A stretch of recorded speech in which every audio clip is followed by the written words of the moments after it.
গুৱাহাটী নগৰৰ এটা সৰু কফি শ্বপত প্ৰথম দেখা হৈছিল অৰ্ণৱ আৰু ৰিমিৰ।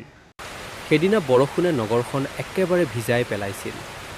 ৰিমিমি খিৰিকীৰ কাষত বহি আছিল, হাতত এখন কিতাপ, চকুত অলপ সপোন। অৰ্ণৱ ঢুকি আহি দেখিলে সকলো চেয়াৰ ভৰ্তি, মাত্ৰ ৰিমিৰ টেবুলটো খালী। অলপ সংকোচেৰে সুধিলে, মই ইয়াত বহিব পাৰোঁনে? ৰিমিয়ে মিঠা হাঁহি এটা দিলে, হয়, নিশ্চয়। সেই একে টেবুলৰ পৰা আৰম্ভ হৈছিল তেওঁলোকৰ কাহিনী। প্ৰথমে কথা হৈছিল সৰু সুৰা বিষয়ত, বতৰ, কিতাপ, গান। ধীৰে ধীৰে সেইবোৰ কথাই গভীৰ হ'বলৈ ধৰিলে। প্ৰতিদিনে কফি শ্বপতো তেওঁলোকৰ বাবে এখন সৰু পৃথিৱী হৈ পৰিল। এদিন বৰষুণ আহিলেই অৰ্ণৱে ক'লে, তুমি জানানে, বৰষুণ মানে মোৰ বাবে এতিয়া তুমি।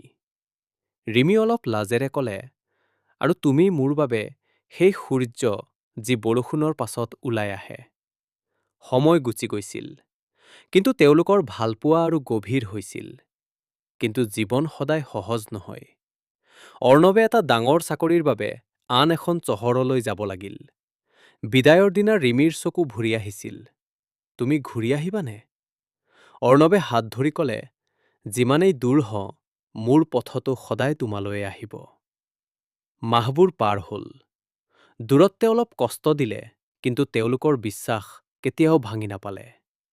এদিন হঠাতে সেই একে কফি শ্বপত ৰিমি বহি আছিল। ঠিক তেতিয়াই পিছফালৰ পৰা এটা চেনা মাত, এই ঠাইটো এতিয়াও খালীনে? ৰিমিয়ে ঘূৰি চালে, অৰ্ণৱ। আৰু সেই মুহূৰ্তত বুজিলে, সঁচা ভালপোৱা কেতিয়াও হেৰাই নাযায়, সেয়া সদায় নিজৰ পথ বিচাৰি লয়।